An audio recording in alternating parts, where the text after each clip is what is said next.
All right, let me give y'all the cliff notes because we're going to be doing a little bit of scrubbing because I just found out about this morning. All right. We're going to do a little bit of scrubbing. So,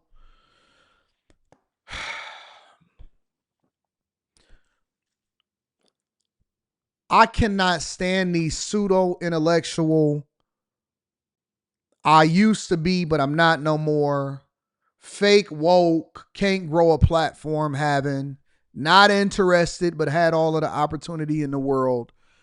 Charlemagne helped to bring us visibility and we still can't get it popping. Has-beens and cannot put on a good podcast to save their life. Fake woke, pro, fake black, keep you on a Democrat plantation type people. And I thought that these people would go away after the election because they have not been interesting or worthy of having a conversation about. But I'm very, very glad because they had some conversations. And so what they were saying was, and I'm giving y'all the cliff notes so we can get straight into the show, that Joe Budden's podcast was the anti-intellectual podcast. It dumbs down America. They were throwing their pro-black brothers and sisters. This is how you know that they not for black people. They are for who they deem to be worthy of their praise, as though we care anything about them like they didn't won or did anything. They are for who they think makes the most sense in the community. This is one of the problems before we even get into this part of the show. This is the problem with these fake pro-black people. They have no standards. They have no standards. They don't care about black people. They care about themselves. What people don't understand about most pro-black people and these fake pseudo broke intellectuals is that they are not pro anything. They are pro keeping themselves relevant by talking about things to make it seem like they smarter than they really are. But here's my question. Why is it that all of the time they complaining about who the people that they complaining about are always 200 times more successful than them?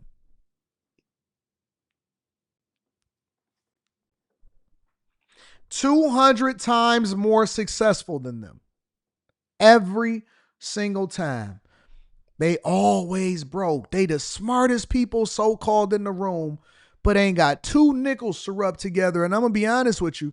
If it wasn't for the men that probably play roles in some of these chicks' lives that's on these pro-woke platforms, they would be dead broke.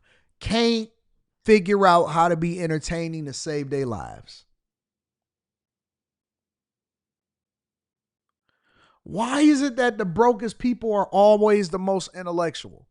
They have all of the degrees, all of the talking points, all of the opportunity, had national platforms, have everybody that's co-signing them. They go on the Breakfast Club, do advertisement, and they can't get 5 nickels to rub together to create something that's good.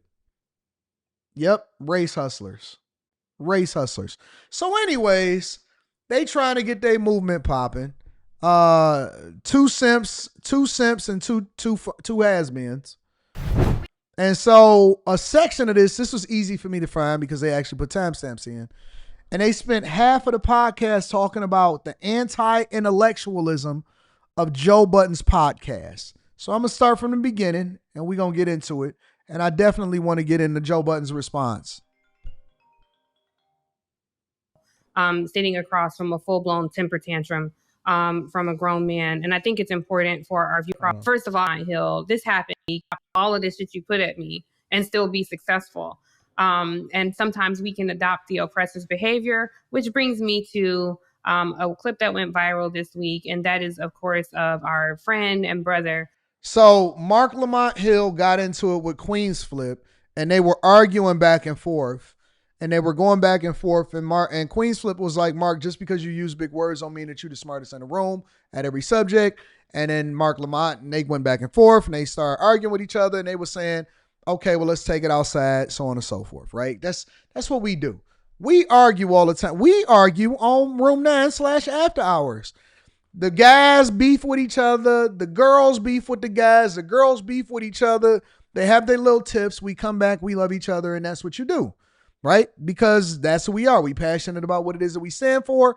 And you go back. But now these dummies, these smart dummies, I like to call them smart dummies. These smart dummies are now saying that it's an anti-intellectualism movement. And they're using Joe Budden's podcast featuring Mark Lamont-Hill as an example. Mark Lamont-Hill. This happened on the Joe Budden broadcast this week. First of all, I thought Mark Lamont-Hill handled himself so incredibly well, sitting across from a full-blown temper tantrum from a grown man. And I think it's important for our viewers, if you don't know about Mark Lamont-Hill, he is a luminary. He is an incredible intellectual who hosts an amazing show on Al Jazeera called Upfront. He hosted on Al Jazeera English. One of his interviews went viral during post October 7th, where he got the former Israeli deputy minister, Danny Ayalon, to admit, to concede that the response to Palestinians in Gaza was in fact collective punishment. He owns a bookstore. He's an amazing writer. He's a professor. He was unfortunately dismissed from CNN because he said from the river to the sea while speaking at the UN. If you're like me, you might genuinely wonder, why is that considered anti-Semitic? Some people of the community consider it so because Hamas used this phrase in 2017, and some members of the Jewish committee, and he made the reference when he was addressing the UN, intellectualism, particularly when it comes to, it seems to be the death of Black intellectualism, particularly when it comes to who has a microphone. And viral clips like this take up so much space. To me, it was clear that his co-host felt small. And, you know, even him saying you use tricky words and Mark responding with, I use words that are tricky to you. And anytime somebody, I think, cannot take to be questioned or responds with a full temper tantrum, it is always about that other person, not about, like, it wasn't Mark. But Mark is the one that flipped out. Mark Lamont-Hill is the one that crashed out. And again, I'm not going to put it up because Joe Budden here, he be, you know what I'm saying? He don't want people using his stuff and all of that. And so I'm going to play some of the audio if I can find it. But Mark Lamont-Hill is the one that flipped out. He the one that got emotional about it first. And he the one that crashed out.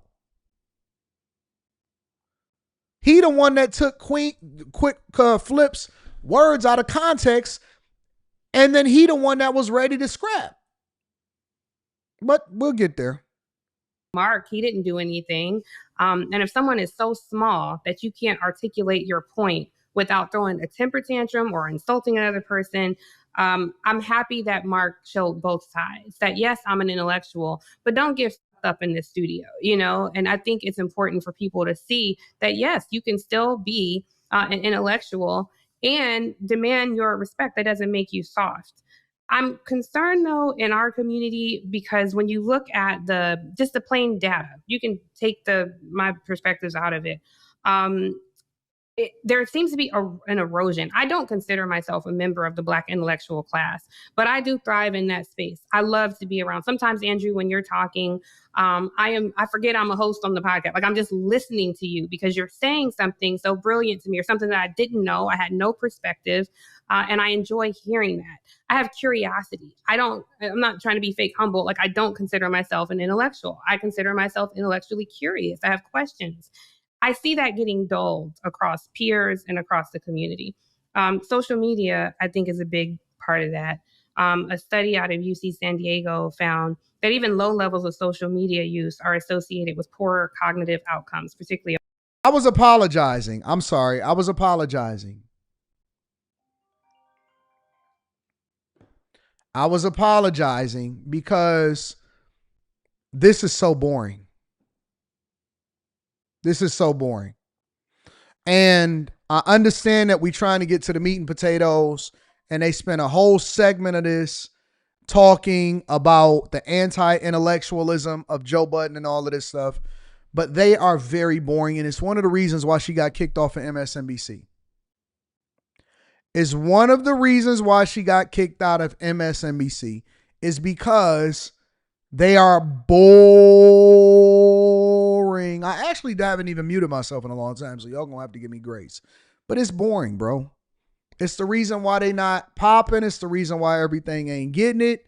None of that stuff. And so I'm trying to sort through this before we can get to Joe Budden's take on it, so that we can actually get, to the meat and potatoes.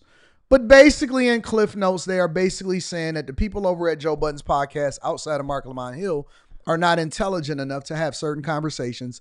And it's one of the things that is plaguing the intellectuals. It's that the anti-intellectuals are the ones that are the most entertaining and have the microphones. All right? That is basically what they are saying. Let me see if I can get over to, I want to get a little bit of all of their little takes. Perspectives than mine. Because I have to say, I am one of... What, are they recording on a potato? Those people. I do not respect everybody's opinion. Just because you have a microphone, I don't always respect your opinion. This guy who's talking, I don't respect his opinion. Andrew, we talked. I'm not married. I don't have children. If I'm giving you advice on either, it's totally fine for you to say, what are you basing this on? Where did you get that information from? Full selves to this podcast, because that's what our listeners, the people who ride with us, expect, is that we'll be as direct as we can. And I will be very honest. I've never listened to the Budden by Joe Budden. This thing is so disconnected and trash. In the exchange. And I can't tell you all how much I cringe looking at that exchange. I have been in conversation, in relationship with people that take you completely off of your square and who you are, who you have evolved out of. And I think for me, what's frustrating, and this is something that I would tell our friend as well, is I never want anybody to take any of us off of our square, but particularly not him. He just has so much to the world. Now, too much to add to the world. Now, I'll say I'm the first to call myself sophistiratchet all day long.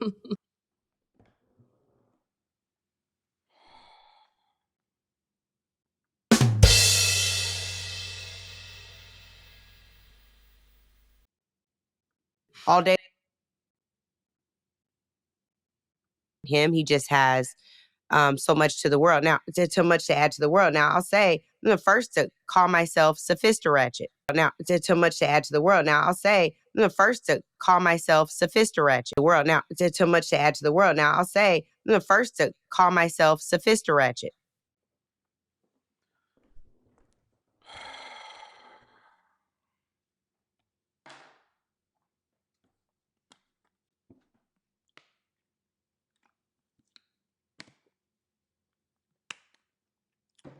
This must be the same playbook that Jasmine Crockett is on. This must be the same playbook that Jasmine Crockett has been using to try to continue to get visibility and keep her seat. I'm the first to call myself sophistiratchet. Man, get this fucking podcast up out of here, bro. Get this up out of here, bro. Get this, man. Get this trash up out of here, bruh. Oh my God. This is so garbage, man. Y'all listen to anything and anybody.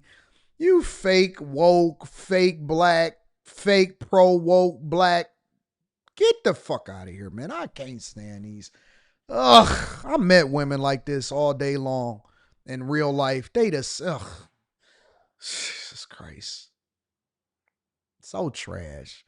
So trash, man. So trash. I can't do it, y'all. It's so trash. But anyways, y'all get the general idea. They think that they're better than everybody else because I'm sophisticated, but I can get ratchet if you want me to. Okay, I got you, baby girl. I got you. Baby girl, just put your head in my lap. Just lay your head on my pillow and just relax. You know, this is why I say that a lot of women, you better seen than heard. Relax. Just lay your head on my.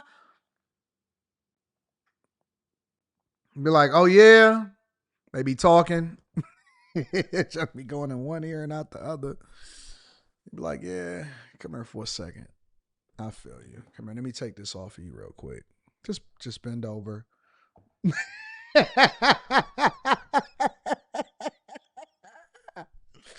Oh no. Oh yeah. Dang, that's deep.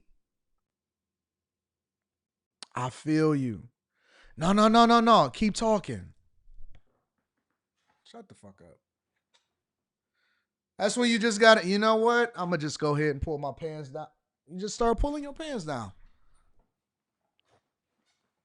I don't want to talk. I just start getting undressed. When they start talking and start, telling you too much and they start, yeah, a word. I feel you. Give me a second. No. Keep talking. No. Just keep going. I feel you. No. No. Word. Just start taking your clothes off. What you doing? Nothing.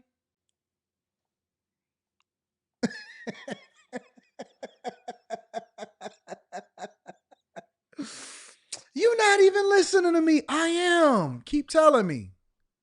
Bend her over the couch.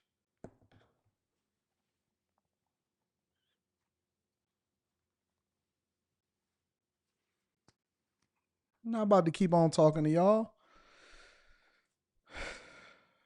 Keep thinking that we care about what they think. You know what I'm saying? Bring out the black wife beater. Black wife beater time. Just start taking your clothes off. That's what I do. Y'all might have it a little different than me, but that's what I do. Anyways, here was some of here is some of what they had to say. I'm going to just play the audio because, again, I can't really play the visual.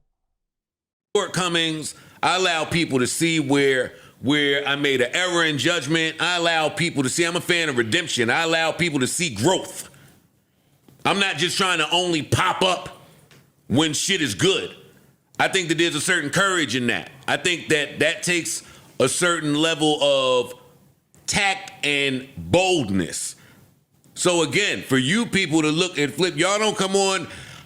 I don't know if everybody's so bright in they fucking relationships. No, I don't know if everybody's having a blast with their parental situation. I don't know what your situation with your fucking kids or your siblings is like. I don't know what you like in social settings. All I know is what I see from the content. You quote unquote intellectuals seem to be pulling a lot from places that, again, like it said, you admittedly know very little about. It just comes off away. Yeah, it comes off away. It's like if you put, especially when you pretending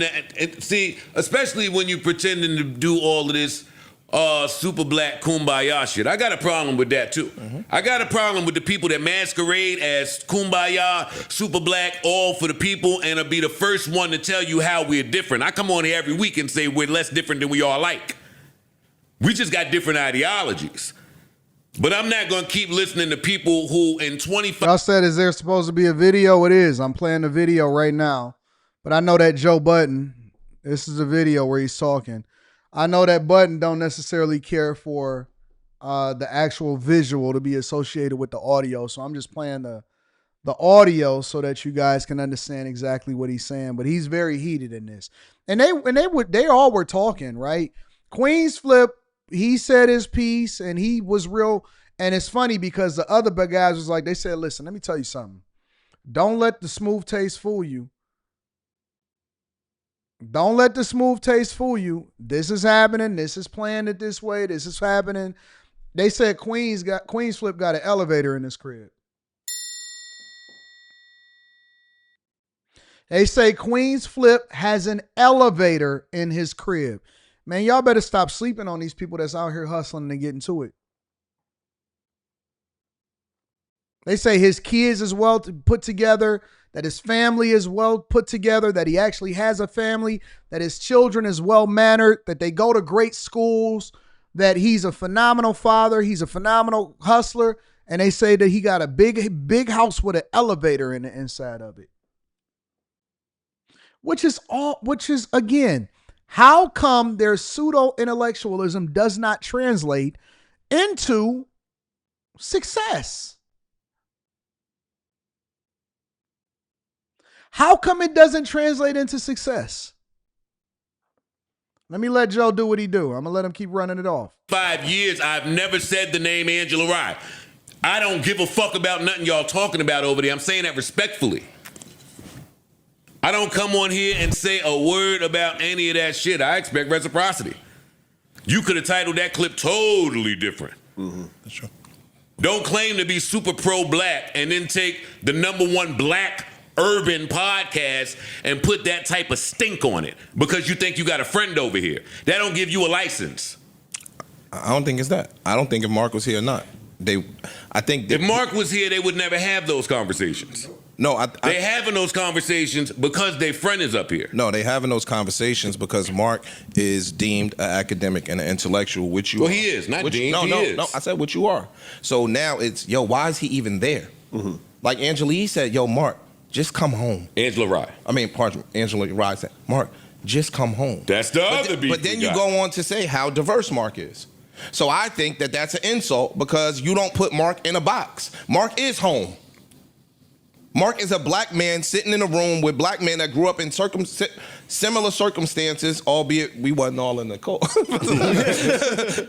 You can't say he's not home. We all had our own walks of life. Yeah, dog. Like I just disagree with that shit. I look at it. And thank God there was a black-owned, independent media company there to pick up our good brother when he was misunderstood by other outlets. Talk about it. Why is that part not being said by pro-black native land people? I'm getting confused. Yeah, Mark was a free agent. Y'all had a chance to bring him home. And didn't. You didn't.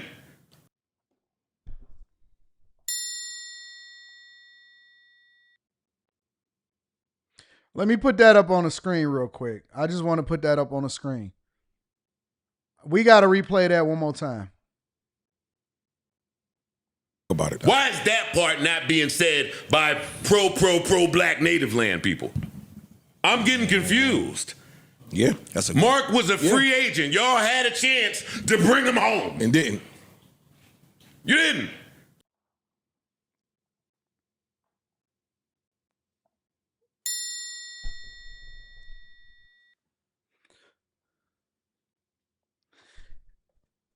If he's so great, then why he not podding with y'all?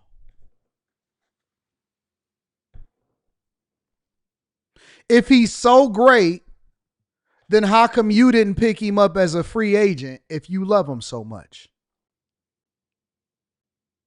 If he's so great, because again, listen, we need to have an anti-pro-black movement. I stand on that. This is me, my own thoughts.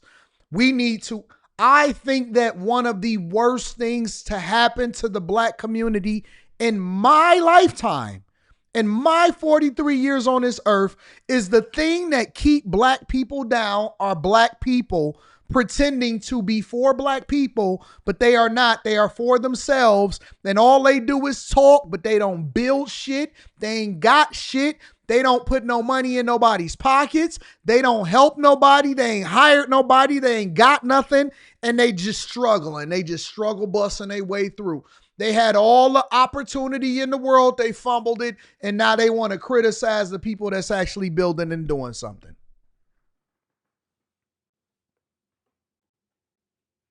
So sick of all of these people that ain't doing nothing for nobody but talking with y'all cameras that look like y'all got potatoes.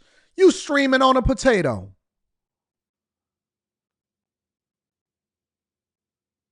Fake woke, pro-black, anti-black channels. Barely got over 100,000 subscribers. They got the who's who. They got former legislators and they got Charlamagne the God that's backing them. They just got off of the Breakfast Club. They just got off the Breakfast Club. Tiffany Cross was a former embassy, the crossword puzzle show or whatever her show is. All of these high uppity black pro-fake black people are out here talking, ain't got 2 nickels to rub together, streaming in their basement, which nothing is wrong with streaming in your basement, but then they got something to say about other people that's actually pushing the culture forward, putting money in other people's pockets, feeding families, and advancing and actually giving a platform to people that you say deserve it.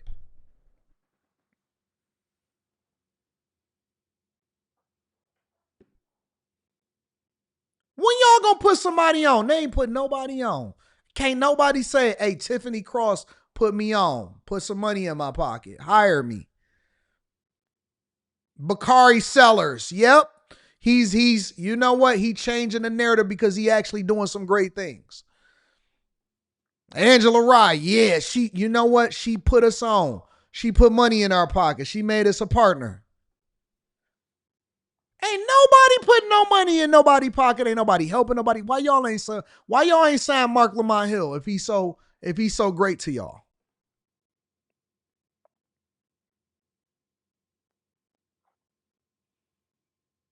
Always the smartest and the brokest. They be having listen, it ain't just them. It's all these fake pro-blackers that be out here in these streets. It's all of the fake pro-blackers that be out here in these streets. Man, listen, I see them every day, bro. I see them every day. They be so dusty. They be so dusty. And you know what else they be having? The highest student loans. They be having the highest student loan balance of anybody that's in the community. So you wasn't smart enough to not take out an egregious amount of student loans, knowing that you wasn't going to be able to pay it back, huh? They be the dustiest. You didn't know that you need to brush your hair in order to have it not knot up.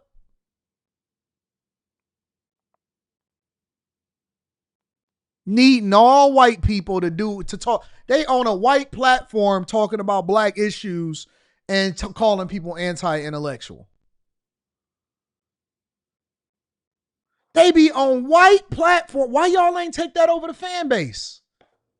Why they not streaming on fan base and focusing on that? Why they be tweeting on Elon Musk's formerly known as Twitter platform? Why they didn't build their own internet if they so why they didn't build their own internet? You know why white people in power that's a part of the system allow you pro-black Negroes to continue to do what you do? Because they know that all you doing is actually keeping black people down. You're not even helping them. That's the real play. You know, the key to keep black people down is to make them continue to think that they're victims. Then you won't do anything except for continue to be a victim. The key to keeping black people down is to continue to have them talk amongst each other about how they're anti-white while they're saying it on a white platform, and then also complaining about the system that they're taking advantage of so that they can continue to be victims, and to push that message out to other people that are not victims. Crazy. And we can have a lot of conversations about Joe Budden because I don't agree with everything that he says, but I can objectively say that he is great. And he is a trailblazer because he was doing this back when everybody was laughing about him from being on YouTube. He was the person that was trailblazing this, because I was following him back when they was having arguments inside of basements and stuff like that. Back when he was dropping the mood music tapes, when he was going back and forth with Royce the 5'9" and all of this stuff. Before any of this, before all of these people that copycatted and tried to do pods, I was following Joe Budden and they was having arguments and conversations. This was back when he was buying Tahiri, that little baby Benz.